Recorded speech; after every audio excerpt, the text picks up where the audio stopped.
म्हणजे गेल्या 8 दिवसात जिथे कुठे बलात्कार झाले असतील, खून झाले असतील, काय झाले असतील हे कोणालाच माहीत नाही. फक्त एवढंच माहिती की एका मंदिराचं उद्घाटन झालं. तर तुम्हाला असं केव्हा वाटलं की अन्याय होतोय बाबा आता? अभिनयाच्या क्षेत्रातून मला हे जाणवायला लागलं. आम्ही त्यावेळी राजीव गांधींवर सणसणीत टीका केलेली, एकांकिका केलेली आहेत आणि काँग्रेसचे नेते सुद्धा टाळ्या वाजवायचे बसून तिथे प्रेक्षकांमध्ये. या भ्रष्टाचाराचा, राजकीय भ्रष्टाचाराचा, भ्रष्ट आचाराचा ज्यांना तोटा झाला सगळ्यात जास्त ते आहेत शिवसेनेचे उद्धवजी ठाकरे. त्यांचा अख्खा पक्ष फोडला गेला. एका दिवसात हल्ली क्लीन चिट मिळते. 70,000 कोटीला एका दिवसात क्लीन चिट मिळते. मराठीत कोणीही सुपरस्टार नाही, पण एखाद्या गावरान नटानं शुद्ध भाषा बोलताना एखादी चूक करू देत. आता मी तुमच्या कार्यक्रमात एक गौप्यस्फोट बोलतो जो पहिल्यांदाच मी बोलणार आहे या विषयावर.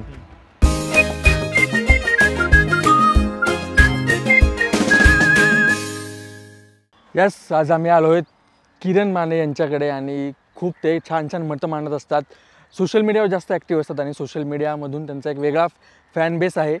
प्रत्येक विषयावर परखडपणे मत मांडणं ही त्यांची ओळख आहे आणि कोणत्याही विरोधाला न जुमानता, कोणत्याही भूमिकेला न घाबरता त्यांची एक ठाम भूमिका मांडत असता.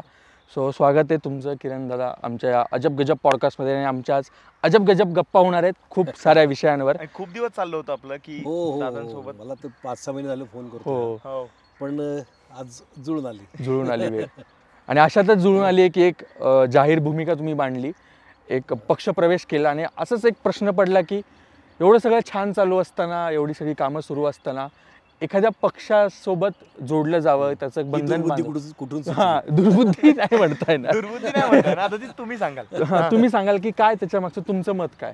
मला वाटतं की ही सुबुद्धी आहे आजचा भवताल बघता. म्हणजे खरं तर तुमच्यासारखंच माझंही, तुमच्यासारखंच मी पण कलाकार आहे, छोट्या गावातून आलोय.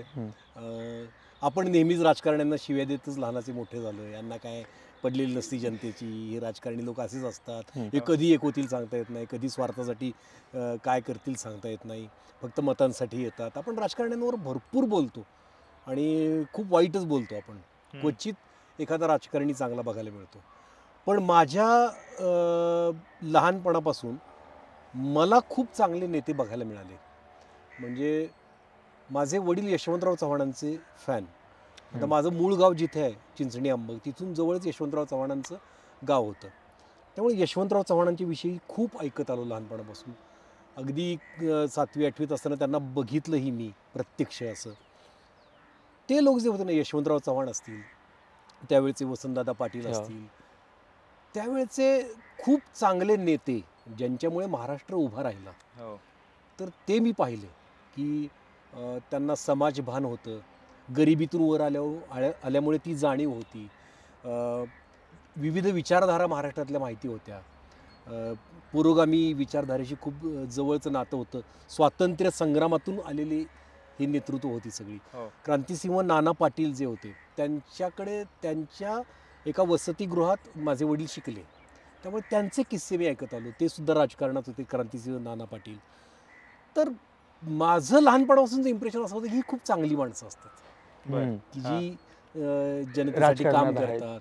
म्हणजे आमच्या भागाचा विकास मी माझ्या डोळ्यांनी बघितला की माझ्या वडिलांचे जवळचे मित्र पतंगराव कदम, ते अगदी जवळचे मित्र, दोघे एकत्र शाळेत जायचे तेव्हापासूनचे मित्र. तर पतंगराव कदमांनी एक ध्यास घेतला होता की माझ्या भागाचा मी विकास करणार. ते चालत चालत चिंचणीवरून कुंडलला जायचे शिकण्यासाठी. तर ते म्हणायचे मी इथून डांबरी रस्ता करणार, लहानपणी म्हणायचे. आणि नंतर ते राजकारणात गेल्यानंतर माझे वडील हे किस्से सांगायचे की त्यांनी सगळं कायापालट करून दाखवला त्या भागाचा, की तिथे डांबरी रस्ते झाले, तिथे सूतगिरण्या उभ्या राहिल्या, कारखाने उभे राहिले. म्हणजे मी जे लहानपणी माझं गाव बघत होतो ते पूर्णपणे बदललेलं मी बघत होतो. आणि मला एक कळत होतं की राजकारणात किती ताकद असते यार, की माणसाचं जगणं बदलून टाकतं राजकारण. हे मला वाटायचं, हे माझं इम्प्रेशन लहानपणापासूनचं होतं. मी हे जवळून नेते पाहिले होते.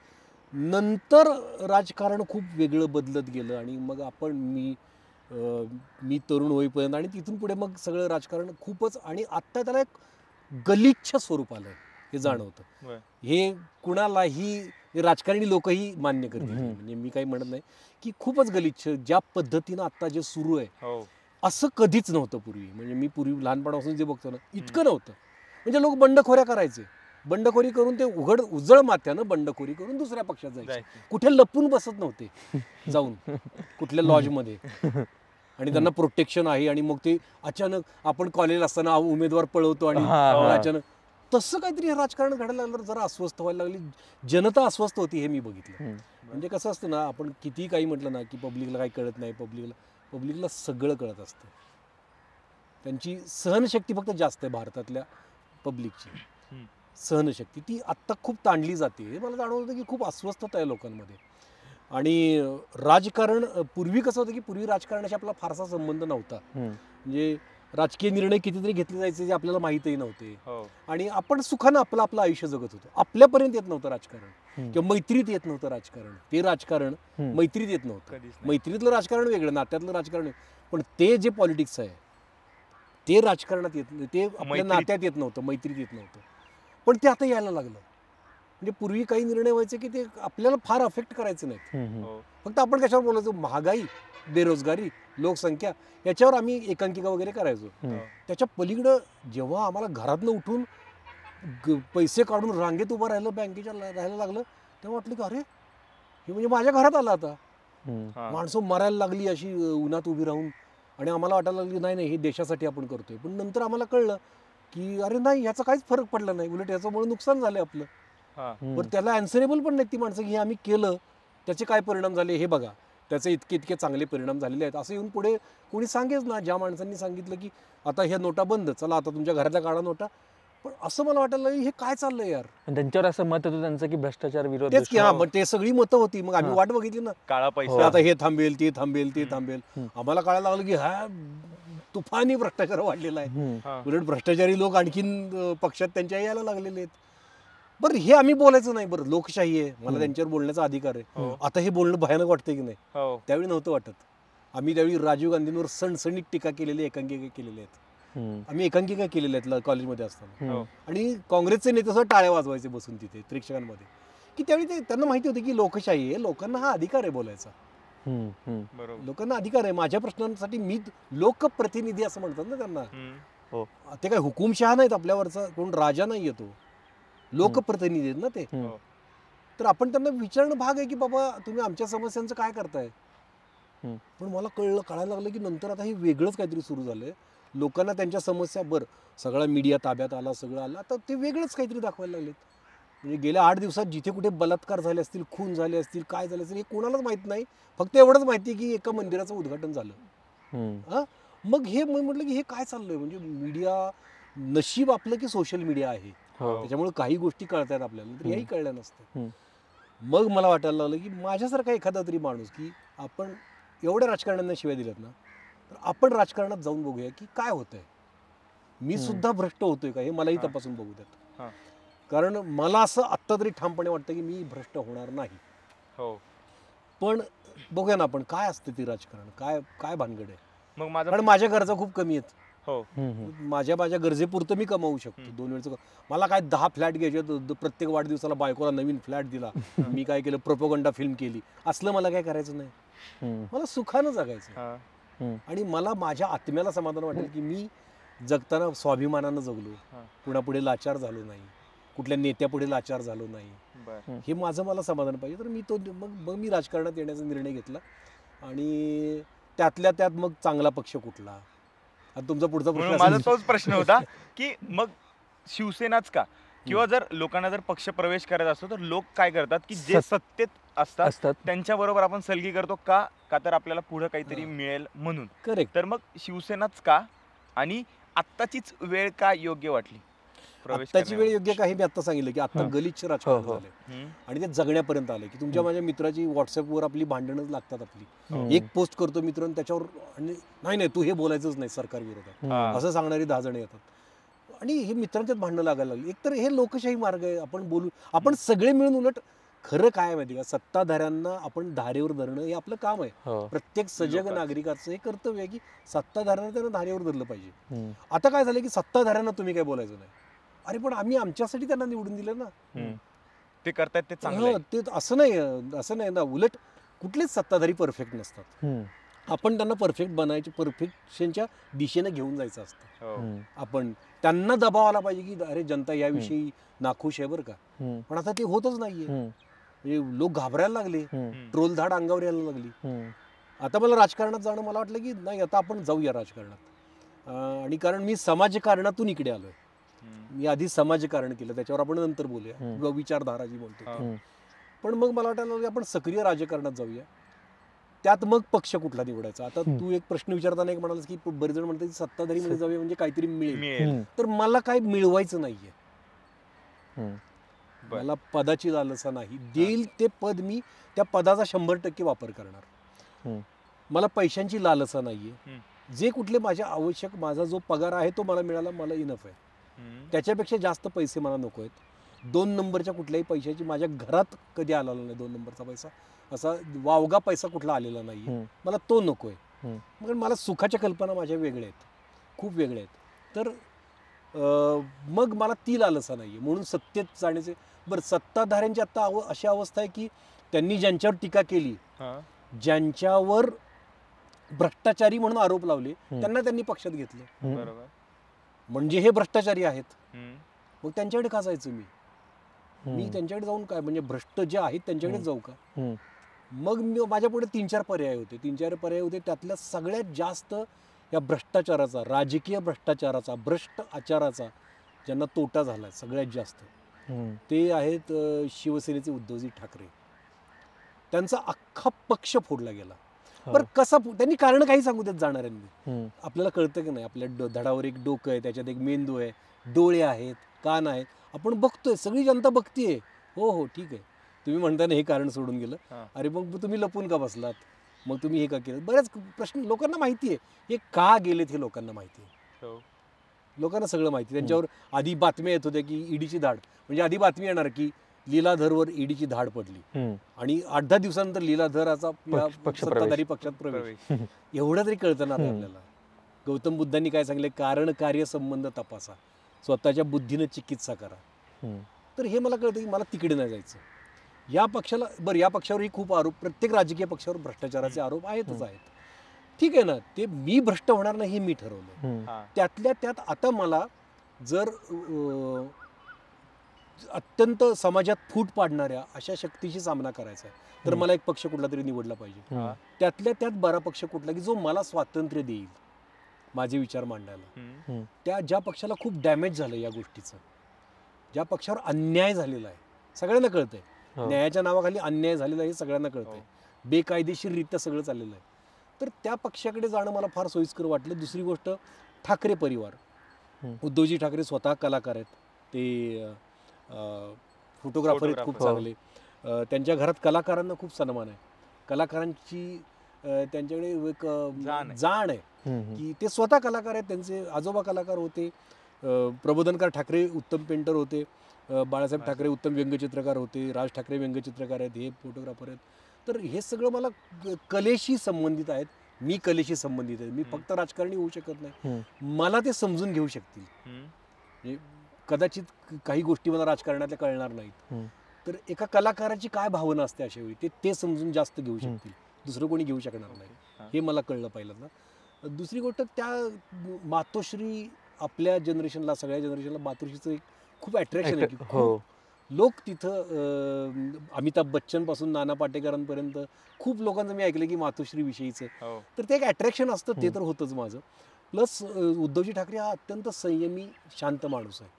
राजकारणात आज आपण बघतोय जी चिखलफेक चालली आहे, ज्या पद्धतीने एकमेकांना बोललं जातं, त्यात सगळ्यात सेन्सिबल आणि बरं बोलणारा माणूस तो आहे.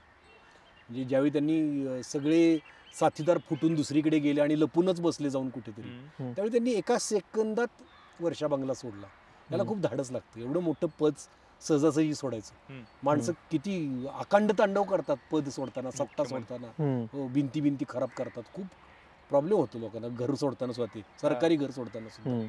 पण त्यांनी सोडलं लगेच, एका सेकंदात घर सोडलं. खूप आवडलं. मी घराघरात माणसं रडताना बघितली त्यावेळी माझी एक पोस्ट आहे. मी एक खिंडवाडी नावाचं गाव आहे, तिथे एका घरात जेवायला गेलो होतो. एक माझा मित्र, रिक्षा चालक मित्र आहे माझा, त्याच्याकडे जेवायला गेलो होतो आणि त्या घरातले सगळे रडत होते त्या दिवशी की आज उद्धव ठाकरेंच्या बाबतीत असं झालं म्हणून.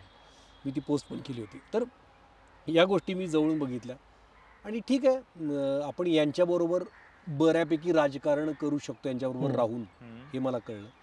आणि मग म्हणून मी निर्णय घेतला की चला आपण शिवसेनेत जाऊया. शिवसेनेचं दुसरं आणखीन एक आहे की विचारधारा, हिंदुत्व, या गोष्टींवर मी विचार केला खूप. प्रबोधनकार ठाकरेंची जी विचारधारा आहे हा. त्या विचारधारेचा मी आहे. हम्म. मी पहिल्यांदा उद्धवजींना हे विचारलं की मी प्रबोधनकारांच्या कनेक्शननी तुमच्याकडे येतोय असं म्हणाला. हा म्हणाले. ओके. कारण मला ते मधल्या काळातलं हिंदुत्व जे होतं हा. ते म्हणाले ती आमची त्यावेळची भूमिका होती आणि त्यावेळी ती गरजेची होती हम्म. जी घेतली.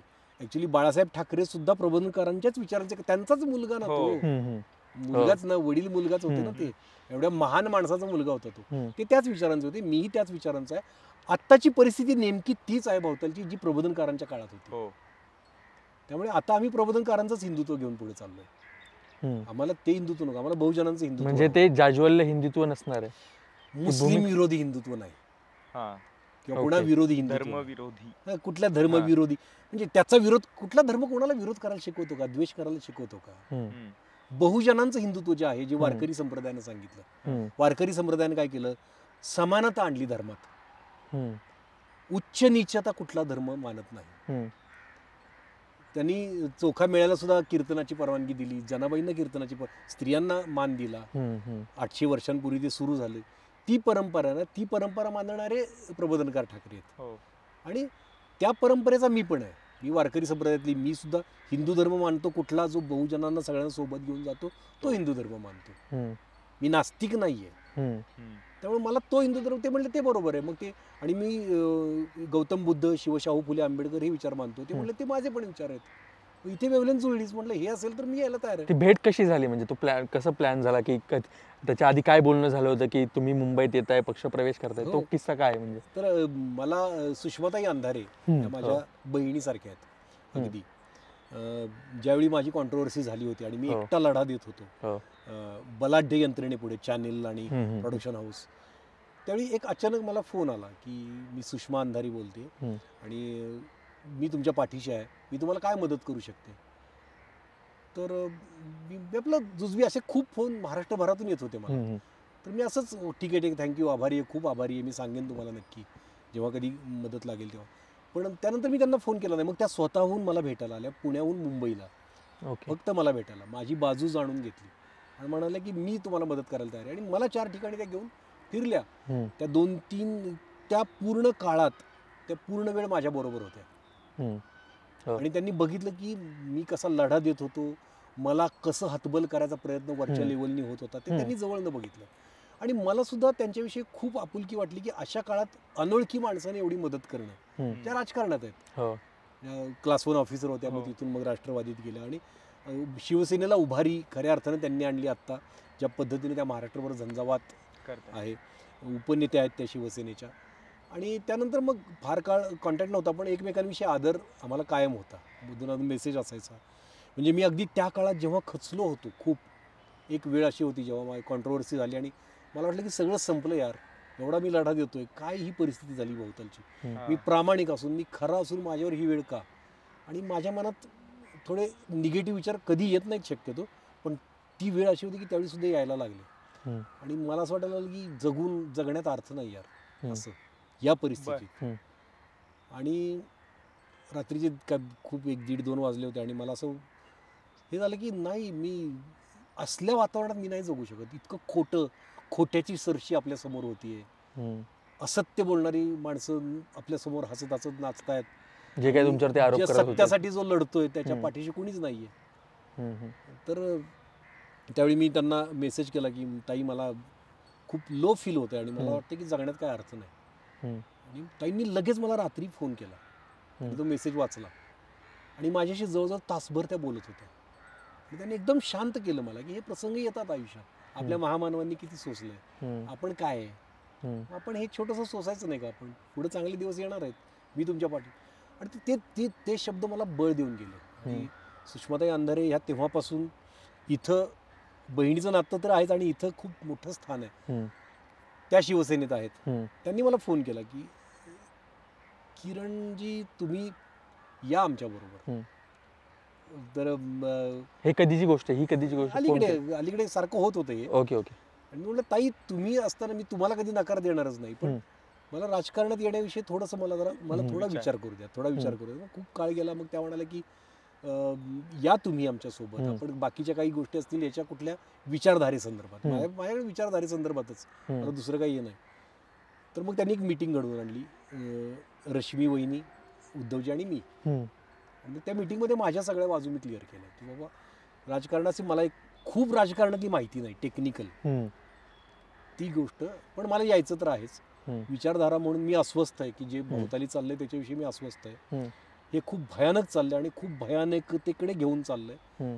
आपला देश गिळेल ही यंत्रणा, राक्षसी यंत्रणा. आणि ज्यावेळी लक्षात येईल लोकांच्या वेळ निघून गेली असेल तर मला त्यात माझा खारीचा वाटा उचलायचा आहे, त्याच्या विरुद्ध लढण्यात. ते मला हातबल करणार आहे, ते मला माझ्यावर अजून खूप राजकारण होणार आहे, माझ्यावर खूप अन्याय अत्याचार होणार आहेत, खूप. आता इथून पुढे सुद्धा ही मुलाखत तुम्ही सेव्ह करा की खूप गोष्टी होणार आहेत माझ्यावर, खूप बदनामीकारक आरोप होणार आहेत, मला बदनाम करून गप्प करण्याचा प्रयत्न केला जाणार आहे, खूप गोष्टी होणार आहेत. पण मला लढत राहायचं आहे, कारण हे माझ्या महामानवांच्या विषयी पण केलंय. त्यांना सुद्धा सोडलेलं नाहीये. ते आता ज्यांचा जय जयकार करतायत ना, त्यांना सुद्धा यांच्या पूर्वजांनी असंच छेळलेलं आहे. त्यामुळे हे करणार आहेत, मला हे सगळ्या गोष्टी करणार, पण मी लढणार, जीवात जीव आहे तोपर्यंत लढणार. मला ज्याला मरणाचीच भीती नाही त्याला कशाचीच भीती नसते, तसं आहे मी. पण मला राजकारणात येताना असं नको व्हायला की आगीतून फुपाट्यात, असं नको व्हायला. उद्धव साहेबांचं काय मत होतं की म्हणजे काय करायला पाहिजे तुम्ही नक्की? उद्धव साहेब आता नाही, ते तर आहे. उद्धव साहेब म्हणले की आता आपण या शक्तीविरुद्ध लढायला आपण समविचारी माणसं एकत्र आलं पाहिजे.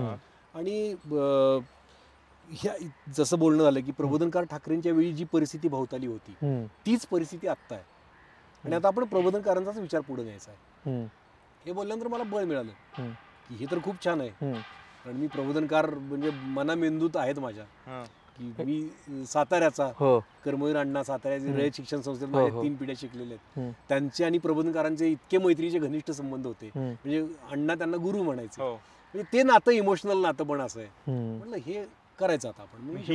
ही जी सगळी विचारसरणी आहे की याला तुमच्या भाषेत विचारधारा आहे किंवा विद्रोही विचारधारा किंवा बहुजनी विचारधारा, तर याचा उगम कुठून झाला? किंवा आपण असं म्हणतो की विद्रोह काय असतो की माझ्यावर अन्याय होतो हे ज्यावेळेस कळतं मला त्यावेळेस मग मी वाचा पडतो. तर तुम्हाला असं केव्हा वाटलं की अन्याय होतोय बाबा, आता आपण खूप ते सूक्ष्म आहे, म्हणजे माझ्या क्षेत्रात मला हे जाणवायला लागलं, अभिनयाच्या क्षेत्रातून मला हे जाणवायला लागलं. सुरुवातीला मी फक्त अभिनय वेडा, अभिनयाची पॅशन असलेला, अभिनयात करिअर करायचं आहे, खूप छान करिअर करायचं आहे, अभिनय शिकायचा आहे, जगभरातल्या लोकांकडून अभिनय शिकायचा आहे आणि आपण अभिनयात काहीतरी करायचं आहे. खूप आस, ध्यास, श्वास सगळं अभिनय. आणि यात करत असताना मग अभिनया संदर्भात जेव्हा मी स्तानिस्लावस्की वाचला, रशियन अभिनय गुरु, किंवा इतर अभिनयाविषयी बरीच पुस्तकं वाचली, बऱ्याच मोठमोठ्या अभिनेत्यांच्या मुलाखती वाचल्या, त्यांच्या बायोग्राफीज वाचल्या, तर त्यात असं आहे की अभिनेत्याला समाजभान असावं. प्रत्येकाचं हे मत आहे की अभिनेत्याचा समाजाचा अभ्यास असावा, त्याला मानवतेकडे त्याची ओढ असावी. ज्यावेळी अन्यायकारक काहीतरी घडतं त्यावेळी तो अस्वस्थ व्हावा, तोच अभिनेता असतो, असं सगळ्या जगभरातल्या अभिनय गुरूंनी सांगितलेलं आहे. मग मला हे कळायचं नाही की बाबा हे ठीक आहे, म्हणजे काय, लहान वय होतं ना ते. एक मला जाणवायचं की माझ्या शेजारी डॉक्टर नरेंद्र दाभोळकर राहत होते, तर मी ते जवळून कार्य बघत होतो त्यांचं अंधश्रद्धा निर्मूलन समितीचं. तर मला कळायचं की त्यांच्याकडे निळू फुले येतात, मग ते निळू फुलेंना घेऊन फिरत आहेत सगळीकडे, निळू फुले भाषणं देत आहेत. डॉक्टर श्रीराम लागू येत आहेत, मग ते सगळीकडे फिरतात, भाषणं वगैरे देत आहेत. सदाशिव अमरापूरकर यायचे, आम्हाला अट्रॅक्शन या नटांचं. पण मला प्रश्न पडतो हे नट हे काय करतायत, नट अभिनय सोडून भाषणं काय देत आहेत जाऊन कुठे. आणि पण मग नंतर जशी जाण यायला लागली तसं मला कळायला लागलं की अभिनयातले गुरु जे सांगतायत ते आणि याचा कुठेतरी संबंध आहे. आणि हे ग्रेट, जे सगळे येत आहेत ते सगळे ग्रेट ऍक्टर्स आहेत. निळू फुले जागतिक दर्जाचे अभिनेते आहेत. डॉक्टर श्रीराम लागूंविषयी काय बोलायलाच नको, सदाशिव अमरापूरकर आपल्याला माहिती आहेत. म्हणजे याचा काहीतरी अभिनयावर सुद्धा परिणाम होतो. ज्यावेळी तुम्ही समाजाचा अभ्यास करता, समाजाच्या जवळ जाता, त्या माणसांची सुख दुःख समजून घेता, समाज बघता बारकाईनं, आणि मग तुम्ही एखादं कॅरेक्टर प्ले करता, त्यावेळी तो जो जिवंतपणा येतो तो वेगळाच असतो. आणि खोटा अभिनय, उगाच आपलं राहायचं खूप वेगळ्या वातावरणात, काही समाजाशी घेणं देणं नाही, काय पडलेली नाही, आणि अभिनय करायचा, तो भावत नाही लोकांना. त्याला चॅनलनी वगैरे किती ग्रेट ठरवू देत, पण तो भावलेला नसतो लोकांना. इथून भावणं वेगळं असतं, जे निळू फुले भावायचे. मला हे जाणवलं की हा याचा अभिनयावर परिणाम होतो. किंवा मग मी हॉलिवूडचे वगैरे ॲक्टर्स बघायचो जे अभिनयाची ही टेक्निक मेथड फॉलो करतात, ते तिथल्या प्रश्नांवर उघडपणे बोलतायत. अलीकडे तर आपल्याला ट्विटच्या माध्यमातून कळतं की ते उघडपणे बोलतात काय झालं. म्हणजे मध्ये मध्ये बघा ते डोनाल्ड ट्रम्पला रॉबर्ट डी निरोने शिवी दिली होती ट्विटरवर, आणि तिकडे ते चालतं की तुला ते लोकशाही आहे तिकडे, आपल्याकडे ते नाही चालणार. तर ही माणसं मी बघताना मला असं कळलं की मला जर असं व्हायचं असेल या लोकांसारखं, तर मला समाजाचं भान पाहिजे. मग हळूहळू वाचनात माझ्या डॉक्टर नरेंद्र दाभोळकर, मग डॉक्टर आह साळुंखे तात्या, त्यांचं खूप वाचलं मी, त्यांचा खूप मोठा प्रभाव आहे माझ्यावर. आह साळुंखेंनी मला जाण दिली, भान दिलं समाजाचं, आणि त्याचा अभिनयावर खूप चांगला परिणाम झाला. हे करता करता मला जाणवायला लागलं की अभिनय आणि याचा संबंध आहे दोन्हीचाही. आणि पण सामाजिक कामात उतरायचं असं काही नव्हतं माझं. मी आपलं लांबून अभिनय करत होतो, लांबून या गोष्टी बघत होतो. जेव्हा मी पंडित सत्यदेव दुबेंकडे अभिनय शिकायला गेलो, त्याचवेळी गुजरातचं गोधराकांड घडलं त्याचवेळी, आणि आम्ही हे करत होतो, आणि खूप रडले दुबेजी त्या दिवशी, खूप रडले. आणि गुजरातमध्ये जे चालले त्याच्याविषयी खूप अस्वस्थ दिसले मला सगळे. आणि मी निळूभाऊंच्या घरी पण माझं जाणं येणं होतं त्यावेळी. त्यांची गार्गी आमच्या वर्कशॉपमध्ये होती, त्यांची मुलगी. त्यावेळी एक कळलं की निळूभाऊ पण खूप अस्वस्थ आहेत आणि खूप मतं व्यक्त करतायत हे घडते त्याच्याविषयी. मला पण जाणवलं की माझ्या समाजात अवतीभोवती जे घडते, गुजरातला सुरुवात झाली होती की हे काही चांगलं घडत नाहीये, की हे वाईट आहे. पण अभिनेता म्हणून मी काय करू शकतो असं वाटायचं. मी लहान माणूस आहे. जेव्हा मग नंतर मग जसं यश मिळत गेलं, आपल्या देशातली परिस्थिती तरी सुद्धा बरी होती.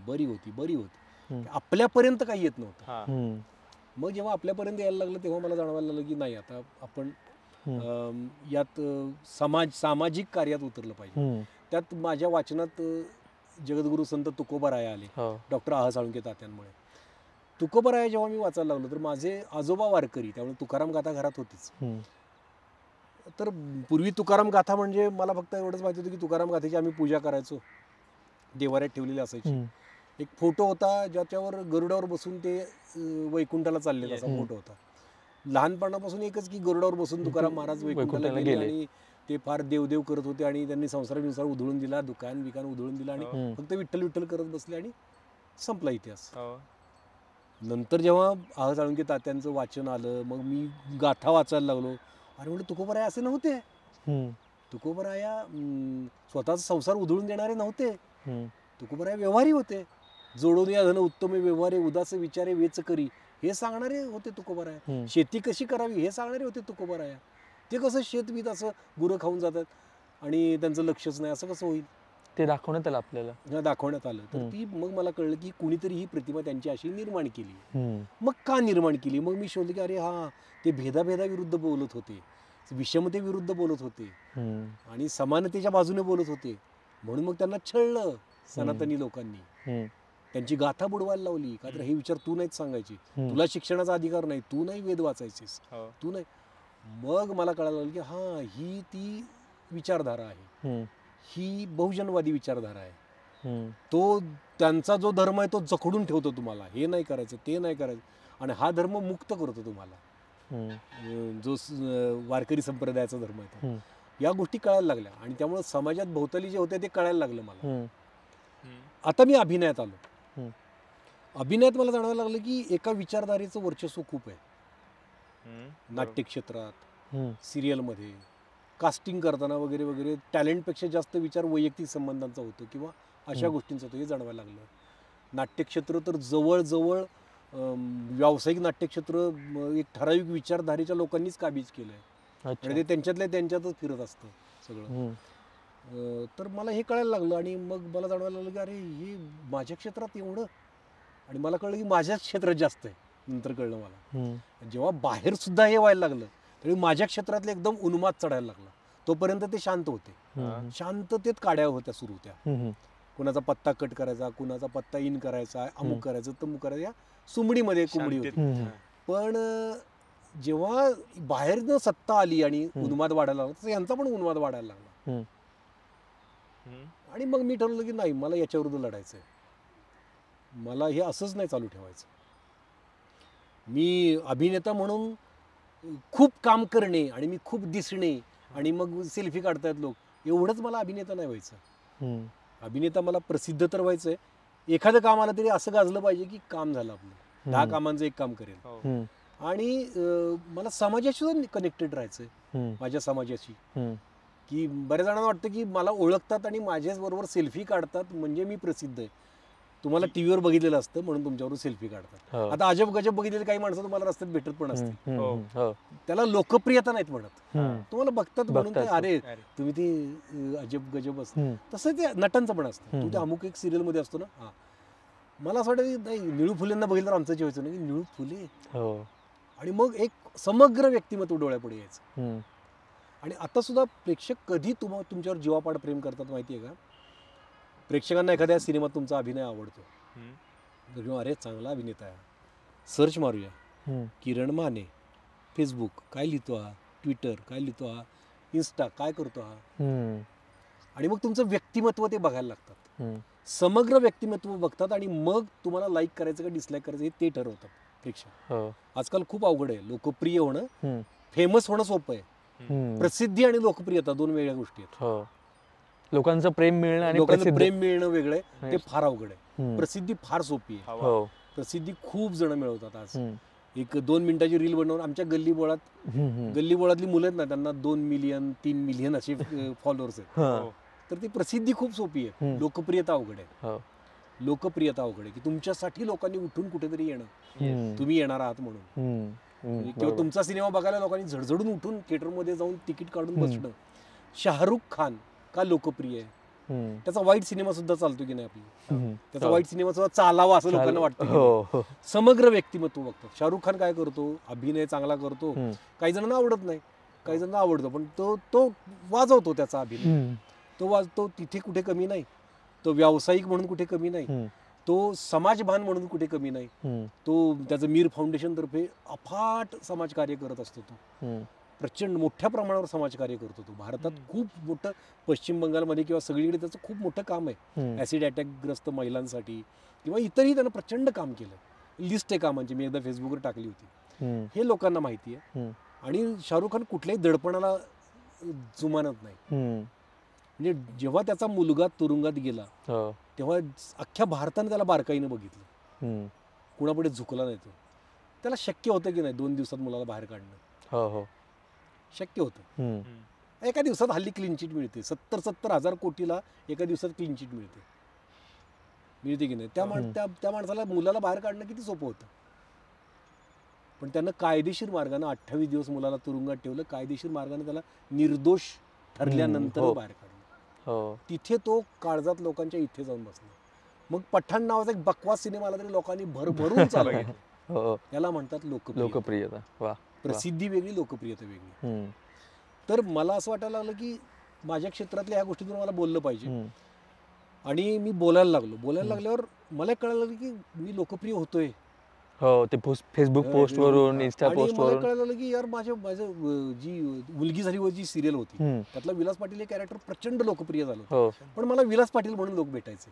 हो. हो. विलास पाटील त्या सेटवर लोक भेटायला यायचे. विलास पाटील असं ओरडायचे बाहेरून. हम्म, अजूनही लोक विलास पाटील भूमिकेची आठवण काढतात. हम्म, त्या भूमिकेला लोकप्रियता मिळाली. हम्म. आणि इकडे सामाजिक कार्य माझं कळल्यानंतर लोक किरण माने म्हणून भेटायला लागले मला. हो. हा. मला महाराष्ट्रभरातून निमंत्रण यायला लागली. माझ्या भाषणाला हजारो लोकांची गर्दी होती. त्या किस्स्यानंतर थोडी फार लोकप्रियता वाढली असेल अजून. लोकप्रियता वाढली. हो.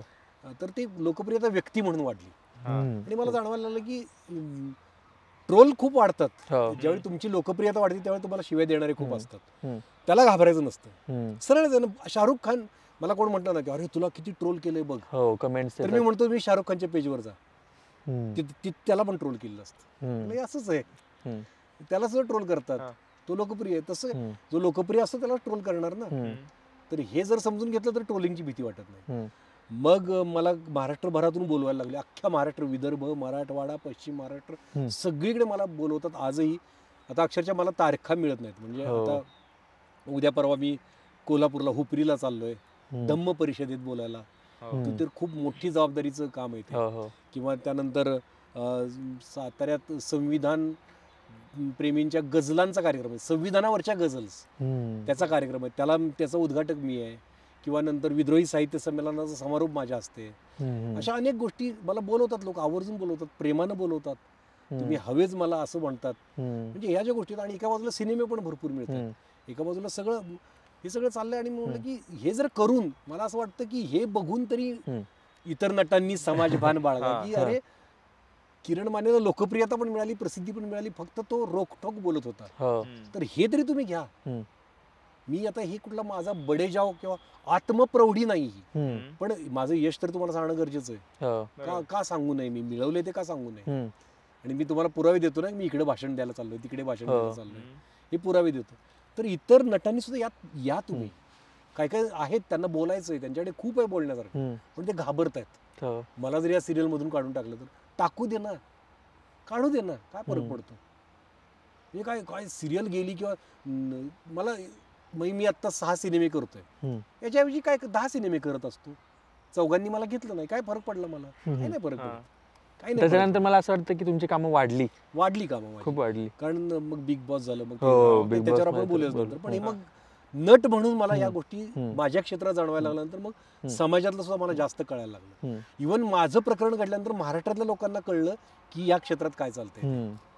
तोपर्यंत ते अनभिज्ञ होते, त्यांना कळायचं नाही. एक सिरियल बघताना याला काढून टाकलं, दुसरा आला, बसायचे, हा दुसरा आला काय. माझ्या प्रकरणाच्या वेळी त्यांना कळलं की हा बोलतोय ते कितपत तथ्य बघूया, मग ही सिरियल बघूया. मग अरे हा यांचेच लोक भरलेले आहेत सगळीकडे, सगळीकडे त्यांनी त्यांचेच लोक भरलेले आहेत. मग आपला एखादा सोंगाड्या असतो, एखादा माग झिलकरी असतो, मग त्यांना कळायला लागलं की बरं एखादा खूप लोकप्रिय असतो, पण त्याला ते लोकप्रिय खूप ठरवत नाहीत, ते विशिष्ट लोकांनाच लोकप्रिय ठरवतात. ते ऍक्च्युली लोकप्रिय आता मराठीत स्टार नाही, मराठीत कोणीही सुपरस्टार नाही. कोणी कितीही डिंग्या मारू द्यात, कोणी कुठल्याही स्टुडिओने कितीही सांगू द्यात की हा नटाला घ्या, मग आम्हाला काही नाही मिळत. कुठल्याही सुपरस्टार ज्याला म्हणतात त्याच्या पिक्चरला या तुम्ही, तुम्हाला किती माणसं पुढे बसलीत मी तुम्हाला दाखवतो. कुणी सुपरस्टार नाही. परवा राज ठाकरे पण म्हणाले. तर ते कोणी सुपरस्टार नाही. कारण हेच आहे ना की समाजाशी तुम्ही कनेक्टेड नाही. मग आताचे कलाकार तितके परखड का नाही बोलत, जसं मगाशी तुम्ही सांगितलं भीती, कामाची भीती. आणि मला मीटर पडतंय ना, एक आमच्याकडे शब्द आहे मीटर पडतंय ना, म्हणजे माझं काम चालू आहे ना. बरं त्यांची पण काही चूक नाही बिचाऱ्यांची, त्यांचं पोटच त्याच्यावर असलं तर काय करणार. मी एक काम केलं, माझं एक वेगळे पण आहे की मी माझं पोट त्याच्यावर नाही ठेवलं. अच्छा, माझं हे असं, आम्ही पिकवून खाणारी माणसं, आम्ही आपलं आमचं आम्ही पिकवतो, आमचं आम्ही खातो. कुणाचा बापाची हिंमत आहे मला भीती दाखवायची. माझं रान घेऊन, माझं रान आहे की माझं आपलं आमचं आम्ही करू, आम्ही पिकवून खाऊ, आम्ही रानात नाटक करू 4 माणसं बोलून, काय करता तेव्हा. मी त्यात पण समाधानी आहे. रानात नाटक करीन, 10 माणसं पुढे बघायला बोलवीन. मी कधी कधी व्याख्याने देतो, मला तो परफॉर्मन्सच वाटतो. मी मनापासून बोलत असतो, एक पात्री प्रयोग वाटतो मला ते, पण मी मनापासून बोलत असतो. पण लोक मनापासून प्रेम करतात त्या भाषणांवर सुद्धा. त्याचे व्हिडिओज मला आठवणीनं पाठवतात की सर तुम्ही हे खूप छान बोललात, सर तुम्ही हे खूप छान बोललात. तर ते जे चाललंय की लोकप्रियता, प्रसिद्धी पण, आणि मी राहून माझ्यातल्या मला न विकता मला हे मिळतंय. माझ्यातल्या स्वाभिमान जागा ठेवून सुद्धा तुम्ही प्रसिद्ध होऊ शकता, हे मी दाखवून दिलं. की निळू फुलेंच्या काळात, आणि जसं आपण निळू फुलेंचं नाव घेतलं, त्यांच्या काळामध्ये सोशल मीडिया नव्हतं, त्यामुळे आता काय जास्त ट्रोलिंग वगैरे नव्हतं. मग आताचे कलाकार ट्रोलिंगला जास्त घाबरतात, फेम कमी होईल. ट्रोलिंगला तर प्रचंड घाबरतात, पण त्यांना कळत नाही ट्रोलिंग हे आभासी असतं. काय म्हणतोस तू? की मग मला असं वाटतं की आता येणारी कोणतीही न्यूज किंवा कोणतीही घटना आधीच फिल्टर होऊन येते, मायापर्यंत येतानाच ते वेगळं पडतं. म्हणून मग कलाकार त्याबद्दल काही बोलत नाही. कलाकार ट्रोलिंगला तर घाबरतातच, सगळेच कलाकार घाबरतात. आणि साहजिक आहे, माणूस आहे, भीती वाटतेच त्यांना. माझ्यात काहीतरी वेगळं सेटिंग असेल इथे की मला भीतीच वाटत नाही त्या गोष्टीची. कारण मी सखोल अभ्यास करणार, मी म्हटलं मी बुद्ध विचार मानतो. छत्रपती शिवाजी महाराजांचा अभ्यास फक्त असा नाही केला या लढाईत कसे लढले आणि अफजल खानाचा कोथळा कसा बाहेर काढला, हे आहेच ना. त्याच्या पलीकडे खूप शिवाजी महाराज आहेत. ते तुम्ही समजून घेतलं ना, तर मॅनेजमेंटमध्ये फायदा होतो, तुम्हाला रोजच्या आयुष्यात फायदा होतो, तुम्हाला राजकारण समजून घेता येतं, तुम्हाला समाजकारण समजून घेता येतं, तुम्हाला माणसं समजून घेता येतात जर तुम्ही छत्रपती शिवाजी महाराज समजून घेतले तर ते मला जगण्यात उपयोगी पडतं. हे सगळं मला कळतं की ट्रोल्स असतात, ते ट्रोल्स हे आभासी आहेत आणि कमकुवत आहेत मनानं. तुम्ही जर त्यांच्या ज्यानं तुम्हाला शिवी दिली त्याच्या अकाउंटवर गेला तर प्रोफाईल लॉक असतं. मग तू काय रे घाबरलायस लोकांना, किंवा काय जण किरण माने ब्लॉक करतो असं म्हणणाऱ्या माणसानं स्वतःच्या कॉमेंट्स ऑफ केलेले असतात, त्याच्या कॉमेंट्सवर तो घाबरलेला असतो. तर माझ्या घरातला कचरा मी काढून टाकतो, तिथे ट्रोल करणारे मला नको असतात. माझ्या घरातलं माझं घर मी स्वच्छ ठेवायचं असतं ना, घाण करणारी माणसं मी कशाला ठेवू, मी ब्लॉक करून टाकतो. तर ह्या गोष्टी आहेत ना, या गोष्टी आपण मॅनेज करायच्या असतात. जर तुम्हाला लोकांपर्यंत पोहोचायचं तर सोशल मीडियासारखं माध्यम नाही. हो. सोशल मीडियावर तुम्ही तुमची मतं परखडपणे मांडल्याशिवाय तुम्ही लोकप्रिय नाही होणार. आणि त्यात तुम्ही एक तुमच्या एक वेगळ्या स्टाईलमध्ये मांडता आणि ती भाषा आपण जी नॉर्मली बोलतो गावागावात बोलली जाते ती लिहिली जात नाही बऱ्यापैकी. आपल्याला दिसतं की त्या भाषेची एक गंमत तुमची फार वेगळी आहे. त्या ती खूप आवडती लोकांना, कारण माझं जगणं ते मी त्यातूनच लहानाचा मोठा झालोय, तर ते मला आवडतं खूप. भाषेवर माझं प्रचंड प्रेम आहे, कारण पूर्वी याच्यासाठीच झगडा दिलाय मी आपल्या क्षेत्रात. कुणालाही तुम्ही अभिनय क्षेत्रातल्याला विचारा की शुद्ध भाषा बोलण्यावर फार भर असतो. सो कॉल्ड शुद्ध भाषेत शुद्ध आणि अशुद्ध काय नसतं. आम्ही ती शुद्ध भाषा शिकण्यासाठी जीवाचं रान केलंय बाबा. आणि त्यावेळी तर ज्याला बोलता येतं, नीट बोलता येतं तोच नट. मी आलेलो खेड्यातनं आलो आणि मला नाटकात काम करायला गेलो. पहिल्या दिवशी मला डायलॉग होता, आता घेणार असशील घरी जाऊन रंगीत टीव्ही. मी म्हणलं आता घेणार असशील घरी जाऊन रंगीत टीव्ही. कोण आहे हा घेणार असशील? मला नट व्हायचंय. न म्हणायला शिक, आधी प्रमाण भाषा शिक. हाकलून दिलं मला. मग मला कळलं की अरे हे प्रमाण भाषा नावाचं काहीतरी फॅड असतं. मग म्हणलं की काय असतं रे तिथे? मला पिंजऱ्यातला मास्तर बोलतो का नाही तसं बोलायचं, बामनागत बोलायचं, म्हणजे ती आवडतं. म्हणलं असं असतं. मग मी शिकलो. मग कसं शिकायचं? तर मग ते हे वाचलं, वर्तमानपत्रातल्या बातम्या मोठ्याने वाचायच्या, नण सगळं वाचायचं व्यवस्थित, संस्कृत श्लोक वाचायचे. असं करत करत करत जबरदस्त त्याचा अभ्यास केला. मी अजिंक्यताऱ्यावर जाऊन बसायचो किल्ल्यावर आणि संस्कृत श्लोक मोठमोठ्यांनी म्हणायचो, वेगवेगळे मंत्र मोठमोठ्यांनी म्हणायचे. आणि वेगवेगळे का तर प्रमाण भाषा शिकायची आणि ती शिकल्याशिवाय नट होत नाही. आणि मग एवढा व्याप केला आणि ते करत करत उर्दू शिकलो मी. उर्दूचा खूप सराव केला. नशीब एक त्याच्यामुळे एक चांगलं झालं की मी सगळं ते शिकलो.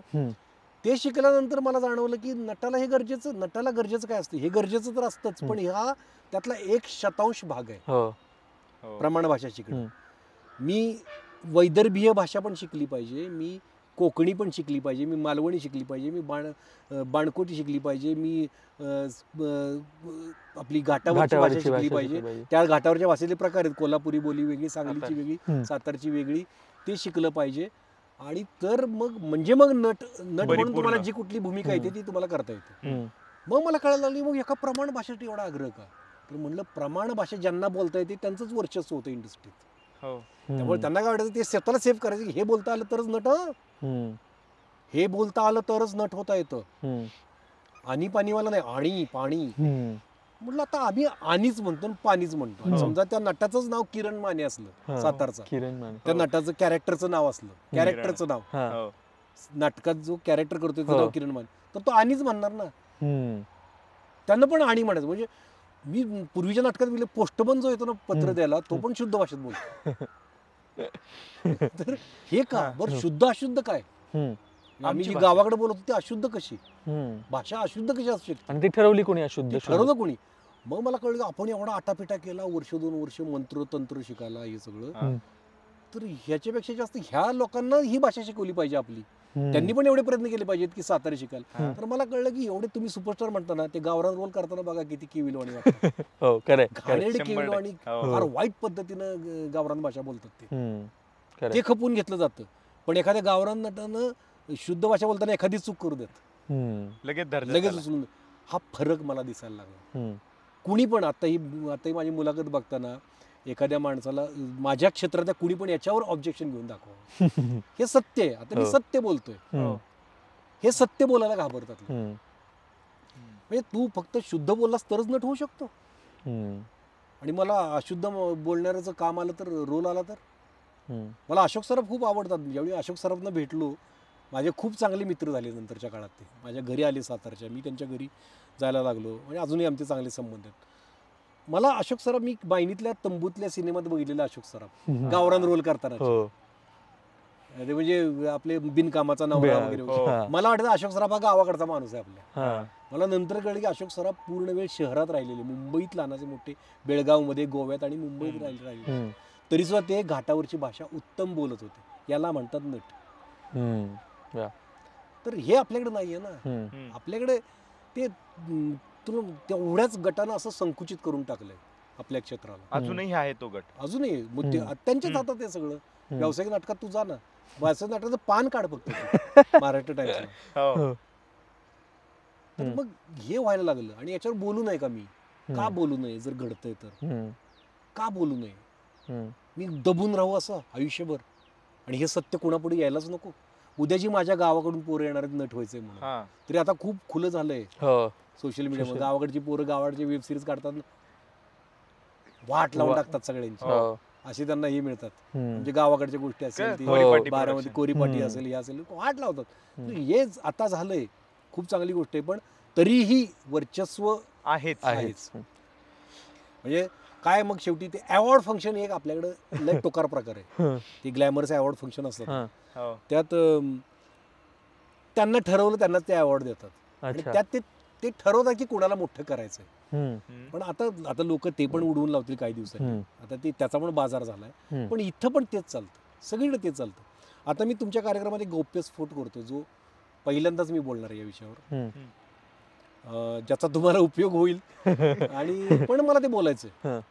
एक घटना तुम्हाला गंमत म्हणून सांगतो, याच्याविषयी मला कुठलीही खंत नाही.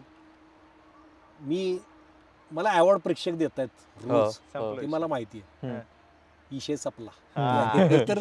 तर मध्ये घटना घडली की TV9 या चॅनलची अवॉर्ड्स नॉमिनेशन डिक्लेअर झाली. आम्ही अवॉर्ड्स देतोय. चॅनलचं नाव घेऊन सांगताय? TV9 या चॅनलची अवॉर्ड, TV9 या चॅनलने अवॉर्ड्स फंक्शन डिक्लेअर केला आणि त्यात नॉमिनेशन्स आली. तर मध्यंतरी माझी एक सिरियल आली, सिंधुताई माझी माई. त्यात माझा पहिले 4 महिने लीड रोल होता आणि त्या रोलला प्रचंड शेड्स होत्या. फार अप्रतिम रोल होता तो, लिहिलाच गेला होता अप्रतिम, पण करताना पण खूप मजा आली. तो तुकारामांचा भक्त असतो, खेडेगावातला असतो, तो मुलीवर संस्कार करणारा असतो, तो तेवढाच कणखरही असतो, तेवढाच हळवाही असतो.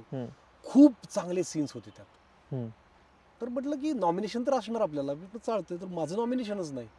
बरं, मुख्य अभिनेत्यांमध्ये नाही, सहाय्यक अभिनेत्यांमध्ये नाही. आणि मी जरा चपापलो, हे कसं झालं म्हणलं. पण ठीक आहे म्हणलं, हे होतं, मला माहिती राजकारण आहे, ते होतच ते. आणि हे मी तुम्हाला बोलतोय ते मला दुःख नाही, मी तक्रार करणार नाही मी कोणाची. फक्त आता तुम्हाला गंमत सांगतोय कसं चालतं आपल्या क्षेत्रात ते. मी मग चॅनलमध्ये फोन केला, सगळं ते म्हटलं अरे आम्हाला पण आश्चर्य वाटतंय. म्हणजे आमच्या चॅनलमध्ये ज्यांची मी सिरियल केली, तेवढे आम्हाला पण आश्चर्य वाटतं, तुझं कसं नॉमिनेशन नाही पाहिजेच. पण म्हटलं बघा ना, बाकीच्या कॅटेगरीत 5-5 नॉमिनेशन आहेत. माझ्या जे सपोर्टिंग ऍक्टर असं आपण धरूया, त्यात 4च नॉमिनेशन्स आहेत. म्हणजे ऐनवेळी उडवलंय का माझं, असं मला डाऊट येते. म्हणजे कुणाच ठाऊक, पण काय आश्चर्यकारक आहे की तुझं नाव कसं नाही त्यात.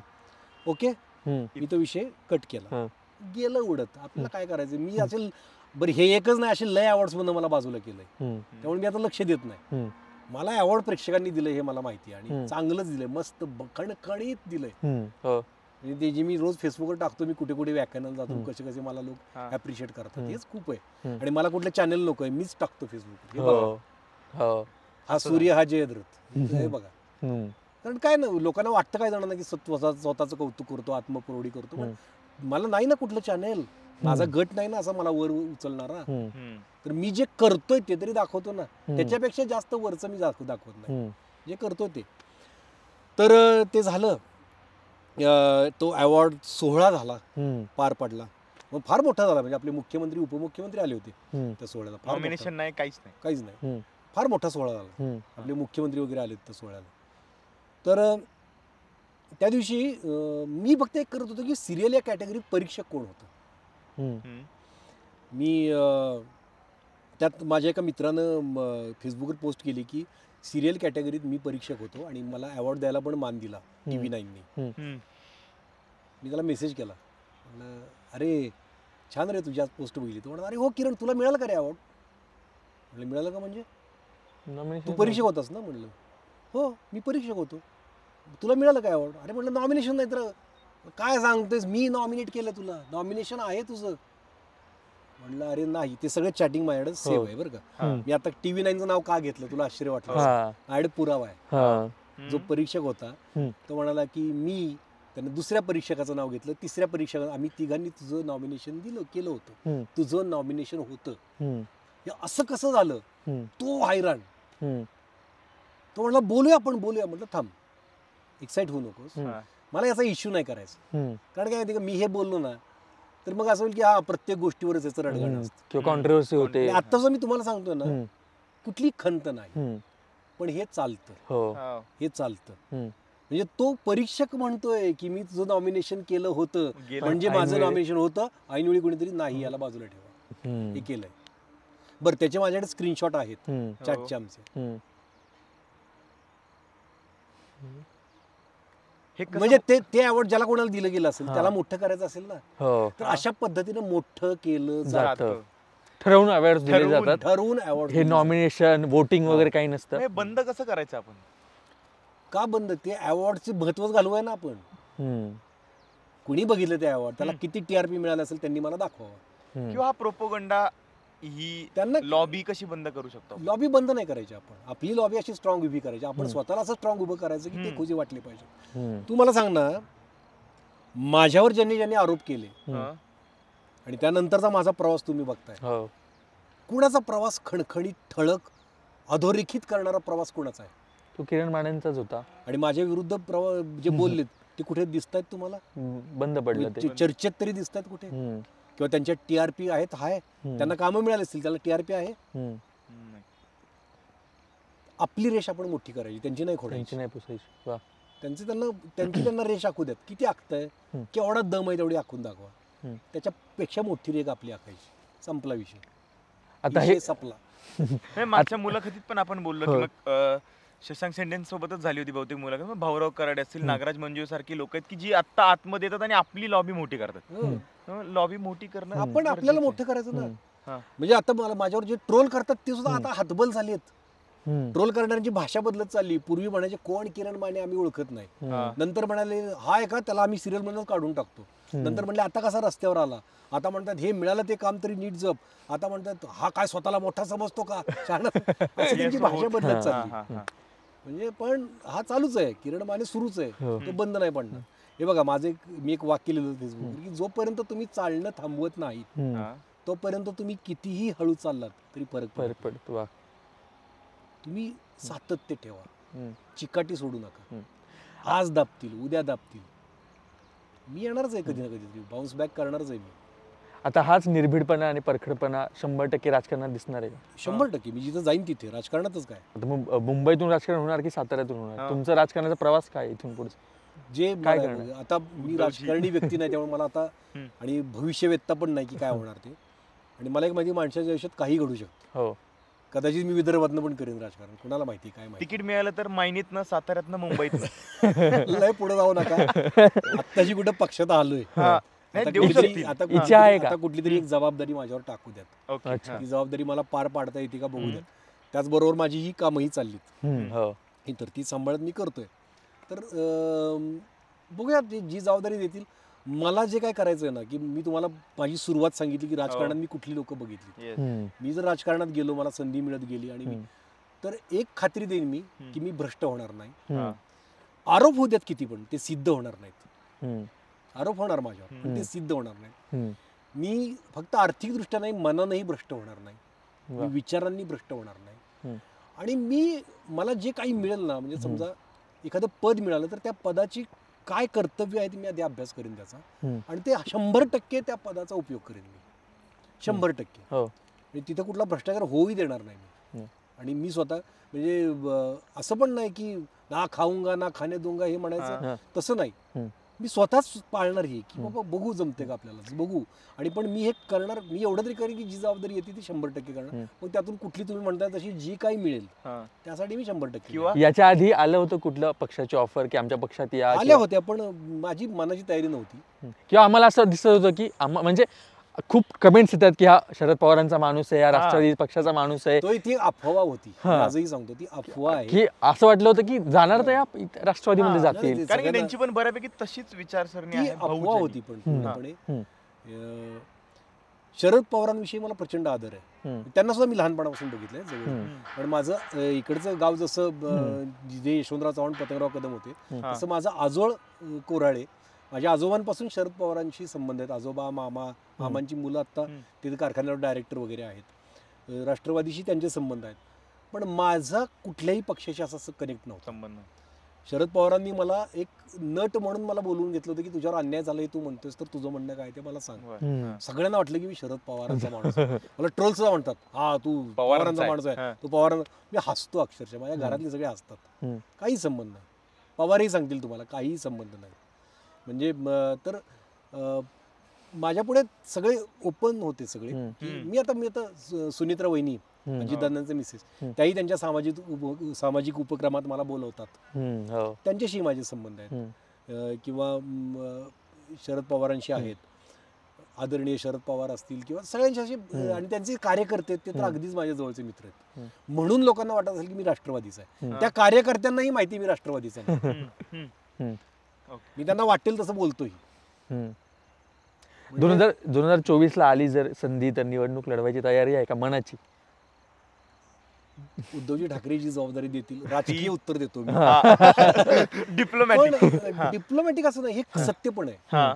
समजा मी म्हटलं की माझी तयारी आहे, त्यांनी तिकीट नाही दिलं तर असं नाही. समजा माझी तयारी नाही म्हटलं, ते म्हणाले की नाही तू करायचंस, तर एकदा होऊ देत नाही. आता हे स्मूथ प्रोसेसमध्ये जाऊ देत मला, की कुठलं पद देत आहेत, काय देत आहेत, जे आहे ते मी 100% पार पाडू शकतोय का, माझी मनाची तयारी कुठवर होती आणि कशा पद्धतीनं मला काय करता येईल. पण मी साधा माणूस आहे, इलेक्शनवर भपकेबाज खर्च करण्याची काही माझी तयारी नाही आहे किंवा काय नाही.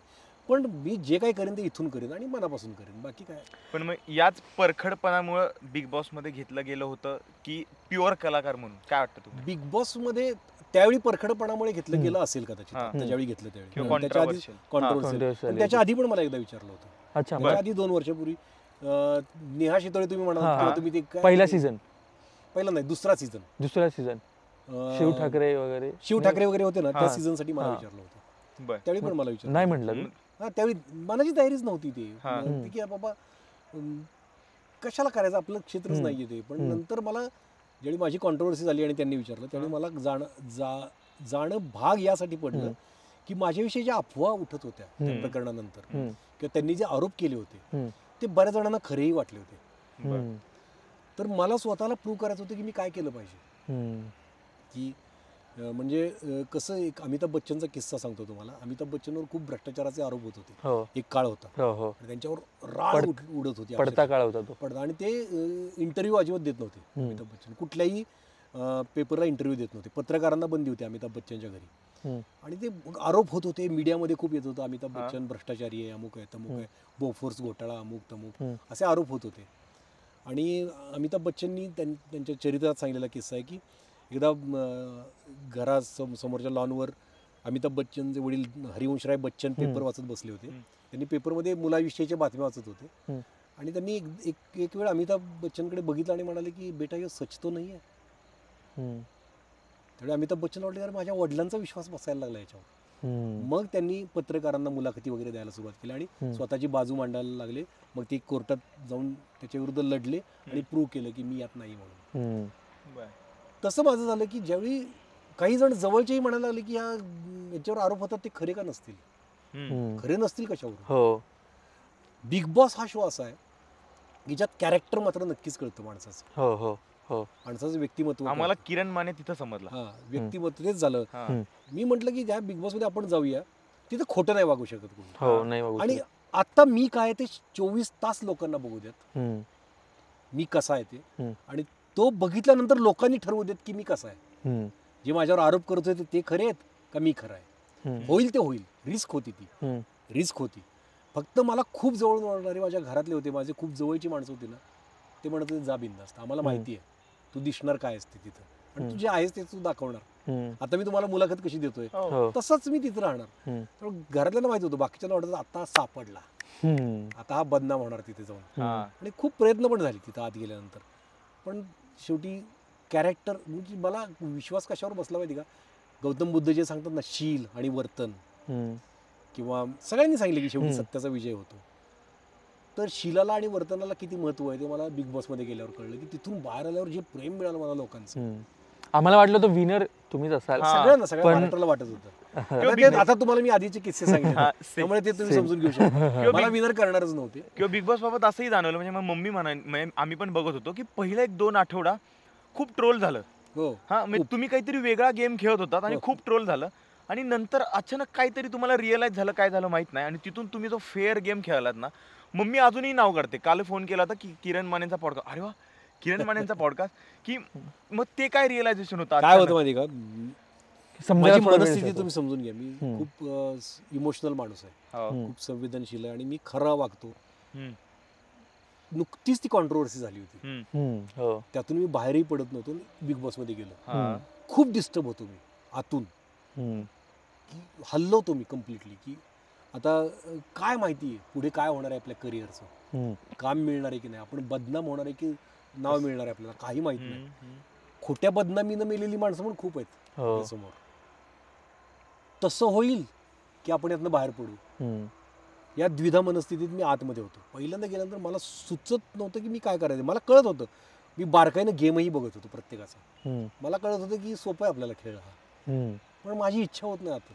मला ते जुनं सगळं आठवायचं हम्म. की काय काय आपल्यावर आरोप झाले, मग इथे ते आरोप झाले तर काय, हम्म. मग इथं ते झालं तर काय. इमोशनल व्हायचो मी खूप. हम्म. मला बाहेर सोडा, मला बाहेर काढा म्हणायचं, हो. कारण मला ते आत गेल्यावर घुसमटल्यासारखं झालं. हम्म.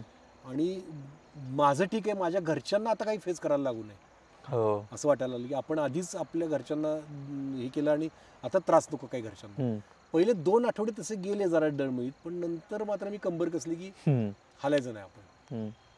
अभि डट के रहने का भाई. आणि मला माहित होतं की आता मी 52 वर्षांचा, हम्म. ही पोरं 25-30ली, हा. रोज जिम बिम करणारी, प्रोटीन शेक घेणारी, रोज असा डाएट बिएट आहे एक एक. त्यांना ज्यावेळी मी उचलून फेकायला लागलो ना, उचलून, त्यावेळी मला जाणवलं की अरे यार ताकद आहे आपल्यात, ताकद ह्या मातीतनं आली. वा वा. हे आपण हे खाल्लंय ना, हो. आपण इथनं असा वाजून हुरडा खाल्लाय, हा. आपण असं गाईचं धारोष्ण दूध पिलोय, ती प्रोटीन ताकद शेक नाही असेल घेतला कदाचित. आपण. हा, ते तसलं काय घेतलं नाही. हा. मग मला जाणवलं की आपण टास्क सुद्धा खेळू शकतोय, आणि बाकी वैचारिक किंवा बोलण्याच्या ह्याच्यात कोणी आपल्याला ऐकूच हेच हो, नव्हतं. नक्की. तर मग गेलो, पण 100 दिवस राहिलो. बाहेर आल्यानंतर माझी मिरवणूक निघाली साताऱ्यातून, हो. अनेक हो. गावांमध्ये माझी मिरवणूक निघाली. लोकांनी रांगोळ्या काढल्या अशा पब्लिक विनर म्हणून. वा. छान वाटत होतं की हे ठीक आहे. कधी कधी वाटतं की नाही जिंकलं हे पण चांगलं झालं. ही खूप लोकप्रियता. प्रेम ती मिळालं. लोकप्रियता मिळाली, खूप प्रेम मिळालं आणि लोकांना कळलं. हा. मी जे बोलतोय ना की हे असं असं चालतं बाबा, हम्म. लोकांना त्या ट्रॉफीची पण एक हे असते, त्या हो. ट्रॉफीचा एक मान असतो. अट्रॅक्शन हो. असतं ते. म्हणजे ट्रॉफी मिळाल्यावर त्या माणसाचा पण मान वाढतो, पण योग्य माणसाने दिलं तर ट्रॉफीचा तिचा पण पण मान मान वाढतो. वाढतो. हा. हम्म. पण आलं खूप लक्षात. सारे प्रश्न आणि खूप सारे मुद्दे होते, पण लाईट सूर्य गेलेला आहे. लाईट डाऊन सूर्यास्ताला झाली, गेलेला आहे. सूर्यास्ताला गेलाय. वा. पण माझा एक शेवटचा प्रश्न आहे. म्हणजे साताऱ्यात मी नाटक केलं म्हणून तुमच्यासारखा फंदा नाट्य कलाकार साताऱ्यात होता, विजय निकमन सारखे नाट्य कलाकार होते, तरी मला असं वाटतं की पुण्या मुंबई सारखी नाट्य चळवळ साताऱ्यात का उभी नाही राहिली? माझा म्हणजे आरोप असेल तर आरोप म्हणून नाट्य घ्या. चळवळ उभी नाही राहिली हे खरं आहे, पण पूर्वीसारखी नाही उभी राहिली. हा. पण कसं आहे की नाटक कोणासाठी मोहताज नाही रे. नाटक कुठून तरी उभं राहतच. हम्म. मी तिथून नाही उभं राहिलं, दुसरीकडे कुठेतरी लोक करतच असतात. हम्म. कोल्हापुरात खूप चांगली चळवळ चालली, नाटक कोणापासून राहत नाही. पण नाटकाची ज्याला आज आहे त्याला नाटक करू देत. काय झालं की साताऱ्यात आता खूप सिरियल्स व्हायला लागल्या. हा. हो.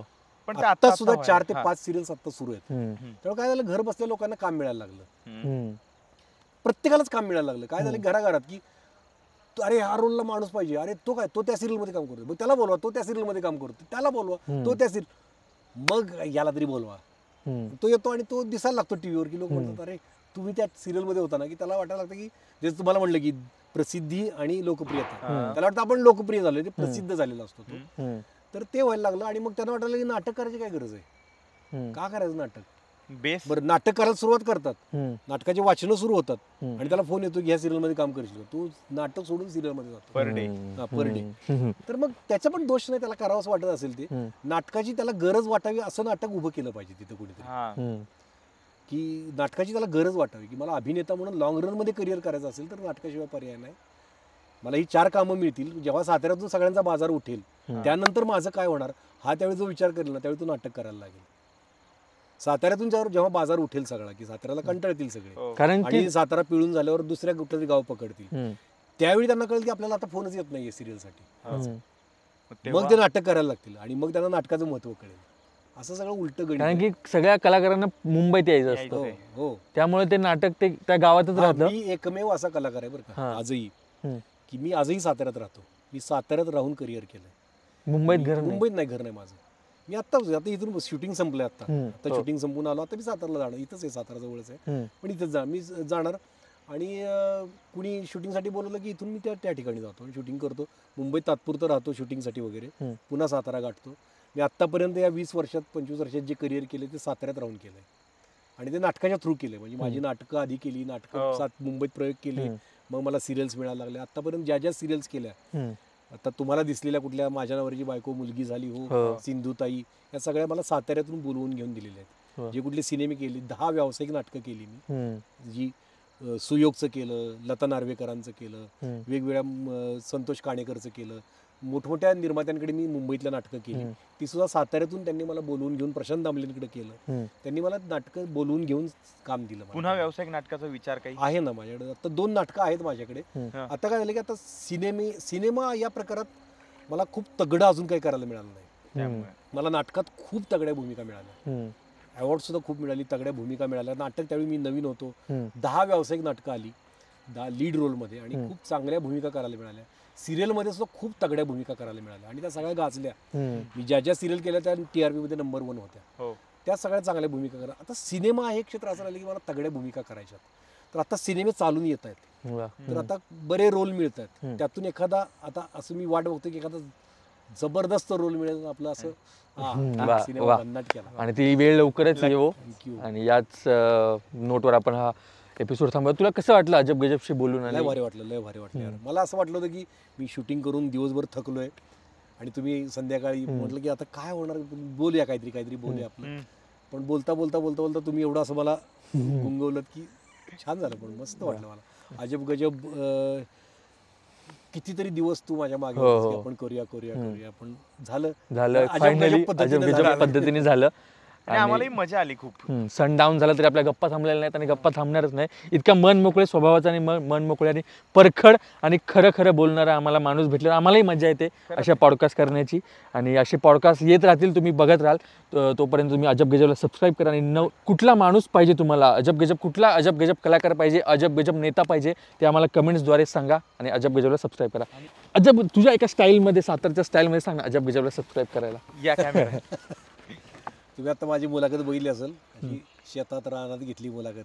मी काय म्हणतो का नाही, थळेंद्र लोखंडीची ती कविता, ए नग मारू आता शहरी बोळात राजा, येऊन बघ एक दिवस माळात माझ्या. असं अजब गजबच्या ह्या दोघांनी इथं माळात येऊन माझी मुलाखत घेतली मस्तपैकी. तुम्ही बघा नक्की अजब गजबवर आणि सबस्क्राईब करा नक्कीच. आणि तुम्ही माझी मुलाखत घेतली, त्यातला कुठलाच अर्धाच भाग कापून कॉन्ट्रोवर्सी होईल असं करू नका. व्यवस्थित सगळं जे असेल तेही खुलं आव्हान आहे की जे आहे ते आहे. सो अजब गजब आणि TWJ मीडिया तर्फे एक छोटंसं गिफ्ट. थँक्यू. येस. अशा दिलखुलास गप्पांसाठी अजब गजबला सबस्क्राईब करा, लाईक, शेअर आणि कमेंट नक्की करा.